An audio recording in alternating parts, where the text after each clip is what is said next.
Bar Side Movie Reviews. All right. All right, you guys. So let's get into season 2 of Into the Badlands.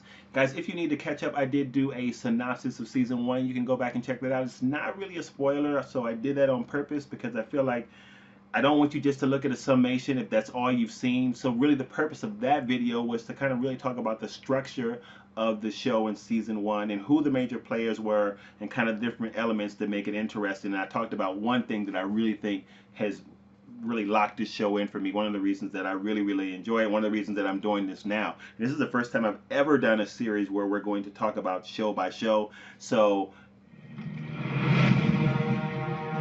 I don't know what that is, but it just popped up.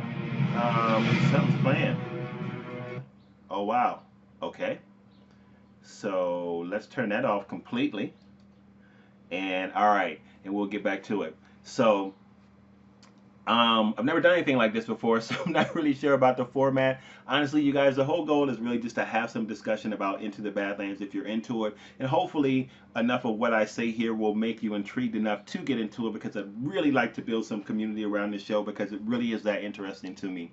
So, let's get into season 2, episode 1. And that is called Tiger Pushes Mountain. I love that about the show. One of the cool things about Into the Badlands is they always use kind of Chinese themes from kung fu movies as titles of the show. And I did say when I did the season 1 review that this show is actually based off of a Chinese folklore, I think from the Ming Dynasty, called Journey to the West. That's the show is loosely based off of that. So it's cool how they have those Asian elements in the show, and a lot of you guys would probably refer to this kind of like as a Western or something like that, as a lot of folks like to do from the West when it comes to movies that have or TV series that have certain structures. Anyway, okay, so so that is the title of the show for season 2 episode 1, and it's really interesting now because we're beyond the Badlands. Everything that we saw before was situated in the Badlands, and we heard people talk about life or the lands beyond the Badlands, but everyone just talked about it just being kind of this desolate place that didn't support any kind of life.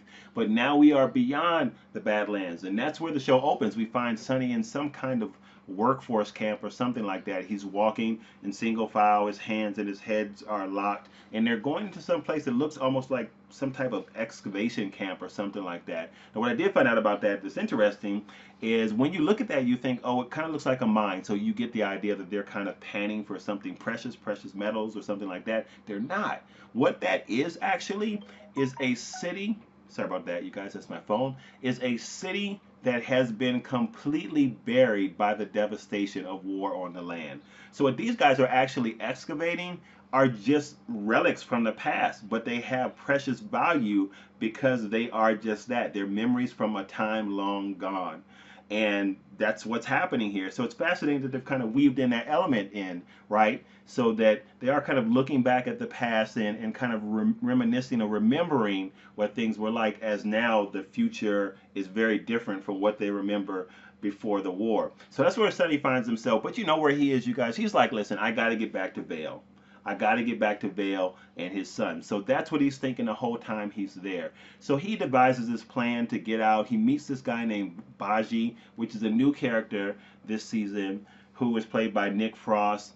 And the two of those guys break out together. Now, Baji, for me, I don't know what you think about it if you've seen this before. Baji, for me, is a little bit or a lot of a scoundrel. Like, this guy is not to be trusted to me. I mean, he really basically is out for self, but to his credit, he tells you that up front. He's like, listen, look, I'm doing my own thing.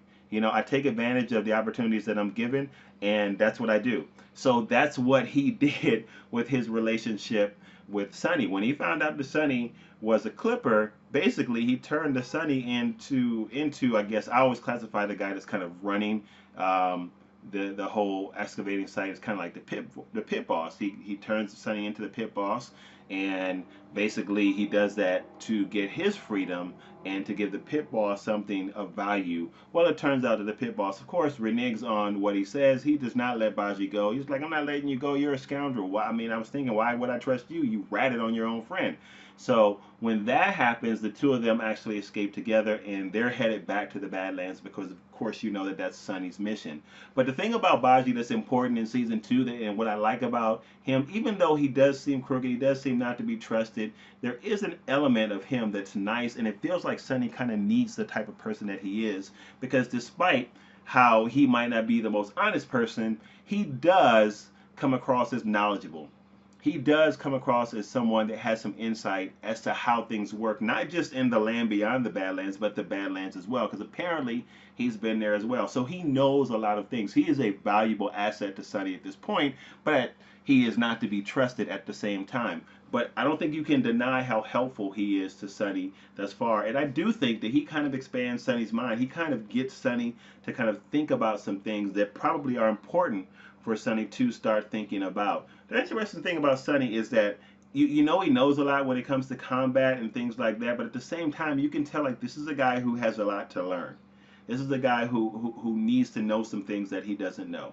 So the two of them are on their way back, right? They're on their way back to the Badlands, and we'll jump from there and let's go back into the Badlands because a lot of things have changed for our major players in the Badland as well. So let's talk about the Widow, who I told you before is one of my favorite characters. So when we get back to the Badlands, the Widow is now kind of fortified herself. She's strengthened her position. From season 1, she was really weakened by all that went on with her, and she lost a lot of her fighting force. She lost a lot of her clippers and things like that, and she was just kind of weakened. She was diminished. Well, now she is reasserting herself. She has really fortified her position. She has rebuilt her fighting force, and this episode 1, she's taking the oil fields back. And man, the way she does that is so vicious, and just like this vicious fight scene. She is a beast. Man, she is a beast. I told some of you guys, I think I mentioned this. I don't know if I did it or if not. I love martial arts. Been doing it for a long time, and I have a black belt in a form of kung fu called Ten Shin Pai. And I've learned several different weapons: short staff, long staff, and straight sword, and a little bit of the broadsword. But when I see her work those knives, I'm like, man, I wish I could have learned the knives, because she works those things. So anyway, she basically reasserts herself and takes back the oil fields.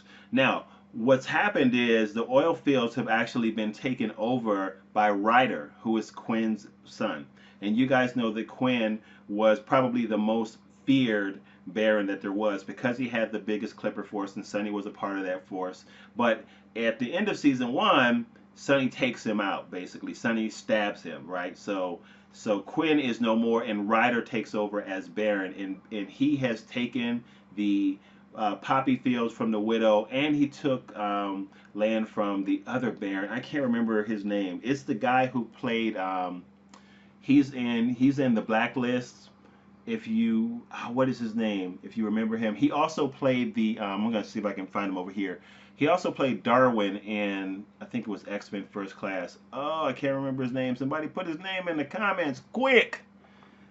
Where are you, buddy? Where are you?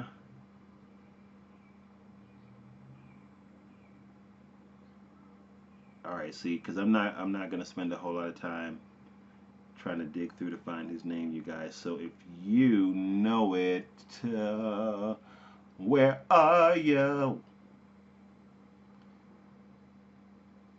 Man, and I know his name. It's right on the tip of my tongue. I can't remember his name, but he was basically a Baron that was killed in season 1. So Ryder is taking over his territory. So essentially, Ryder has the territory that Quinn used to have, which really oversaw the opium fields. Now he had the Widow's territory, which was the oil fields, and he expanded, and he had another territory from the Baron that he killed. I can't remember his name. Please, somebody put in the comments if you remember his name. So Ryder is really presiding over a large part of the Badlands, and it's at this point that the Widow comes in and reasserts herself. And basically, she comes in when Ryder is there visiting the oil fields, and she wreaks havoc. That's what she does. She comes in and she just does her thing. And I love the Widow because, to me, the Widow has a whole bunch of different layers. She's really interesting to watch. I love the fact that if she needs to be, she can be cutthroat. She can just do her thing. She can just be really focused on getting the job done. and she just does what she needs to do. But at the same time, there is a side of her that's softer, that's different from the rest of the Barons. And understand that she is, I know that she's kind of trying to really assert herself in a man's world. I mean, quite literally, she is trying to assert herself in a man's world. There's no question that in the Badlands, women are not even looked at as near equally as important as men. I mean, they're almost seen as commodities, but certainly they are in deferential roles to men. So she, being a Baron, finds herself in a really interesting place because she certainly is in the seat of power, but at the same time, all the men around her, the Barons, don't respect her. So really, she's trying to assert herself, trying to kind of change that image. I mean, she is really a woman in a man's world, and let me tell you something. But the hands, or the hands, should I say, not really, it's not boxing, are good. I mean, her fighting skills, she is a monster. And the females that she trains that fights alongside of her, they are not to be played with. So they come in and she's like, listen, I'm taking back the oil fields. I'm taking back the oil fields. And that's what she does. But I want to ask you guys a question for those of you guys who watch the show. So what do you think her motives are? I'm not really sure what her motives are. When I hear people talk about the show, some people talk about her really kind of wanting to equalize the playing field and really kind of get away with this whole system of servitude, this whole feudal system, and really put men and women on an equal playing field. And then she does make a move like that. All right, you guys, I'm gonna let that ring too. That's my dentist actually calling me because I have a dental appointment on Thursday. Hopefully soon I can stop wearing these daggone bands and get these Invisaligns in, which is really my long-term goal. So, but we'll let that ring, you guys, and I will call them back. So, all right. So the whole idea that I think that she's really trying to do, or it appears she's trying to do, is really kind of trying to promote a more of an equal playing field. But do you agree with that? I feel like there's more going on there with her. I do feel like she is a little bit conflicted, though. I do feel like she kind of rules with an iron fist when she has to, but I'm wondering if that is completely her nature. I don't know. That's the question I'm asking you. Like, is it the case that she really is trying to promote equality, or does she have some other plans that we don't know about? I'm not sure. So it's really interesting because we do kind of see a little bit of her softer side, or we kind of really see a little bit of her trying to decide who she wants to be as a Baron.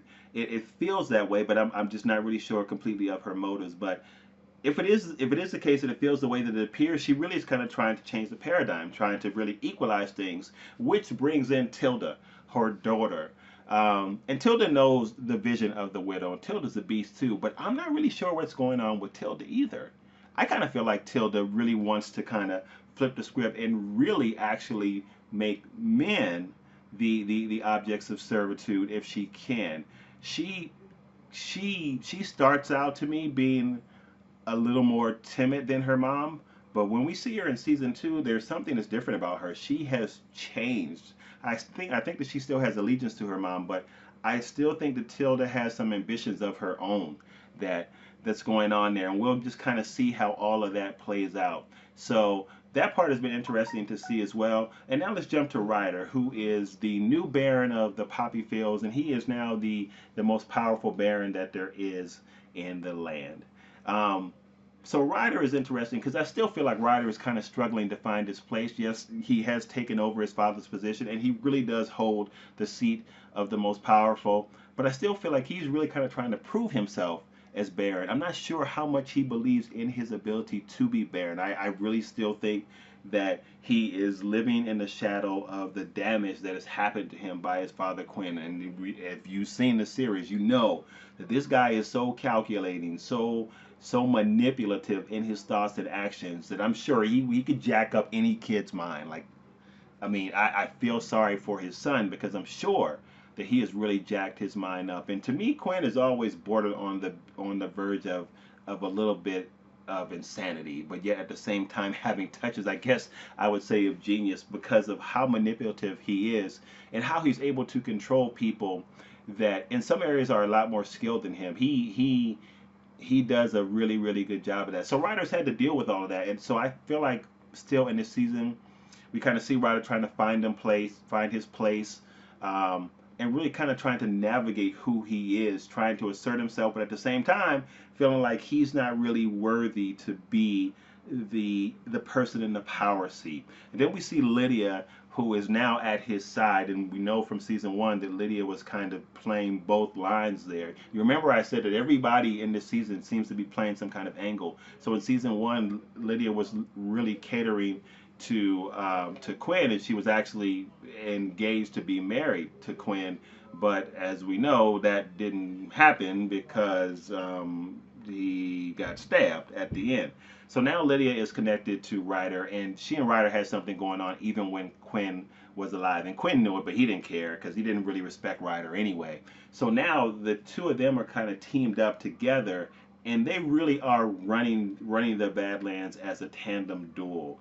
And I think that she kind of serves as his rock. What do you guys think about that? She kind of serves as a place of fortification for him to believe that he can really pull off being the Baron that he should be. I think he needs her for kind of that emotional support.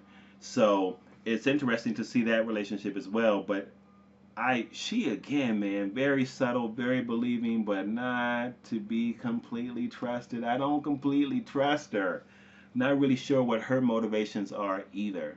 So that's what's going on with him. So now he has to deal with the widow, who basically just came to the oil fields, made mincemeat of his clippers, and sent a message to him through Lydia that the oil fields are mine again. And if he wants to come take them back, let him come take it back. But I'm telling you, it's going to be a whole lot of blood flowing in the streets, and most of it will be his, is what she says. So now he really does have a real threat from her, which he should take seriously because she wreaked a whole bunch of havoc in season one. So she is a real threat to him. So we'll have to see how that plays out as well. Now we do also find that in this series, Mom, who is what's Mom's name? This is Ryder's mom. What's her name? If you guys again, if you remember it. Oh, you know what? I'm sorry. I said that Lydia was connected to Ryder, was Ryder's girlfriend now, I guess is what it's classified as. I'm sorry, it's not Lydia that's Ryder's girlfriend. It's Jade. Lydia is Ryder's mom. So flip those around in your mind. Sorry. So Lydia now, basically, you guys, if you remember from season one, she's been kicked out now. So she's back with her father, who's the head of the religious sect, and I really feel like she is really genuinely really began to embrace that way of life, that way of spirituality. But then you guys know in season two, basically something happens where some nomads come into the camp where they're worshiping, where there's a marriage, and basically they just start killing folks, and Lydia snaps and she kills she kills the nomads that come in because one of them is about to kill the father. But the father's reaction is like, well, who are you to do something like that? Like, why would you do that? Well, that's not what we do. And she was like, listen, they were about to kill you. And he's like, well, so be it, but we don't take any lives. So she ends up leaving there, and I'm not sure about the nature of that split. What do you guys think about that? I I I don't believe that he puts her out. I think that she leaves just because she feels like this is unbelievable how these folks are living. Like, I'm out. And then she goes back to visit Ryder, and they have this conversation, and Ryder is upset, I think, with her too, because she tries to give him advice, and when Quinn was alive, it wasn't very helpful because she did not express really that she believed in him either.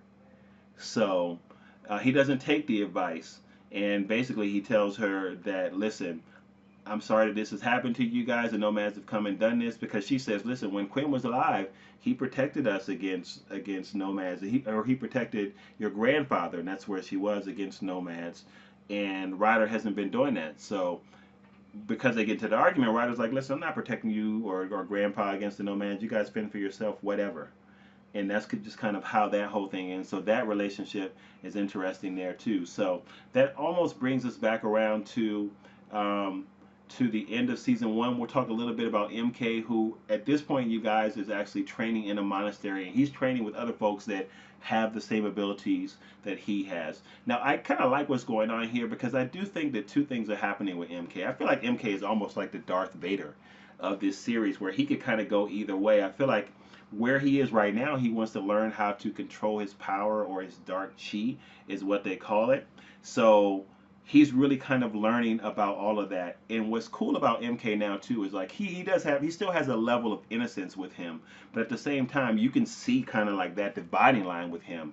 So at any time, this guy could just go wicked and really just start laying folks down.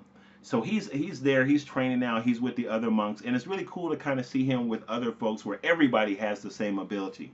Everybody has that ability, to kind of channel this dark force that really just makes them a fighting machine and gives them some amazing um, attributes when they're in combat. So it's nice that he's around people that are like him, and he's just kind of learning. He's there to learn how to control his powers, but in the process of that, um, he does actually connect with the dark side of his powers. He does actually do that, and he finds that it's a lot harder to do than what he thought. And he starts out with an abbot as his teacher, but he actually encounters the master, where he has kind of like this little. I wouldn't consider it a physical altercation, but basically, his dark power takes over, and then they kind of have this interaction, which is amazing because you do get to see like the extent of his power with what happens with her. And she decides that, wow, this kid is like crazy powerful. I haven't seen anybody else as powerful. So she trains him directly. So now you have MK being trained directly by the master, and she's really kind of trying to push him to face that dark power and overcome it. And he's having a hard time with it. I mean, with the encounters that he's had with the dark power, because she kind of creates this I don't know what you would call it, this portal or whatever, where he's able to face the dark power himself, and so he's fighting himself. And the dark power kicks his butt, basically. So it'll be interesting to see what happens with MK, because I'm not really sure what direction he will go. And I feel like he could be either way. I feel like he could have this training there. He could go on. He could leave there and really be someone that's a force for good, someone that really cares about life, or not. He could just go there and really just kind of wreak havoc and do his own thing. So it'll be interesting to see how that develops. I'm also interested to see what is the connection between he and Sonny. I know that Sonny had kind of like that pocket watch, and MK had the amulet. And what I'm not sure about is when you see the flashbacks in season 1 and you see Sonny with that pocket watch in his hand, does he take that from the child in that image? Did that pocket watch belong to that dead child in the image? Or is that something that he had? Is Sonny in some way connected to MK through that artifact? That's what I'd like to know. There's a piece of me that wonders if they're related in some way, shape, form, or fashion. But I don't even know if that's possible, because I don't know if all of MK's people have that ability, because it appears that Sonny doesn't. So I'd be interested to see how all that's fleshed out as well. All right, you guys, that is it really for season 1. So when we wrap up season 1, that's where we find ourselves. We find ourselves with Sonny getting ready to. Oh, you know what? I'm not even going to go back and edit it. See, I got so much into it. I started to talk a little bit about season 2, about episode 2, while we were still talking about episode 1. But I'm not going to tell you what that is. We'll just leave it at that. So that is it. I'll stop right there, and then when we talk about season 2, episode 2, we'll be all caught up. As I said, you guys, this is my first time doing this, so but it's been fun to be able to kind of talk about it freely like that. So the next up is episode 2 of season 2, which is really good as well. We get a little bit more into the story. We get a little bit more into motivations, and it looks like things are really going to be expanded. So I'm really looking forward to that as well. And I think that I saw a sneak peek of episode 3, which looks like we're really going to see some elements that are really going to make this really interesting. So listen, guys, if you've not gotten into the Badlands, I'm telling you, you got to check it out, because the narrative is really interesting and the fight sequences are interesting. And I'm telling you, from my opinion, this is an AMC contender, because you normally don't get both. That is my phone again. This time it's my brother coming. It's my brother calling. It's my twin. We're having like this contest of growing our beards out. So we're trying to see who can get the furthest first. So he's probably calling because I sent him a picture and told him he better catch up. So Guys, if you've not seen it, make sure you check it out. I'm telling you, it's really good. I think that you'll enjoy the narrative. It's powerful. The characters are interesting. The motivations are interesting. There's enough going on for you to not know enough to really know where everything is going in the show. So you're interested just to watch that, from the story piece, the narrative piece, the character development. All that's interesting. But when you add the martial arts to it, it's just a whole different feel, a whole different type of show that we've had on network TV, and that's why Into the Badlands is so much fun to watch. So if you want something to enjoy, something that you can watch weekly, something that's powerful, something that's interesting, then Into the Badlands on AMC. I know here on Comcast is what I have, the service I have. It comes on at 10 o'clock Eastern Standard Time, or 10:05, I think, Eastern Standard Time, or something like that. So I'm telling you, it's something to get into, you guys. I think that you will really, really enjoy it. Hopefully, you guys, this discussion was good. If you have anything that you want to add, please put that in the comments below. And please share this video. You guys, I really want to get some discussion around this. So if you know someone that's into it, please share this video with them so that we can talk more about it. I know that some of you guys are actually into it as well, so I hope to do some collabs with you also around this. I know that that another YouTuber named Rob is into this as well. Rob and I actually talked about doing some collabs around this, so I'm looking forward to that also. All right, you guys, thank you so much for taking the time out to watch this. I really do appreciate it. Please make sure that you subscribe and become a Farsighter so we can talk this and movies together as well. You can do that by clicking this button that should be popped up right now with me doing like that. Or there's some white text at the bottom as well, you guys, that you can click to subscribe. Please make sure that if you like this, you give it a thumbs up. If you didn't like it, give it a thumbs down. I always say, you see, I don't even try to discourage you guys from doing that. Some people will hate the stuff. I know that. But if you do give it a thumbs down, please explain why you gave it a thumbs down, and I consider that fair enough, you guys. What else do I want to say? Oh, don't forget to ding, hit that little notification bell, you guys, so that you can see what's coming next. And I think that's all. And with that, I will see you on the next video. Don't forget to check out the season 1 synopsis. Bye bye.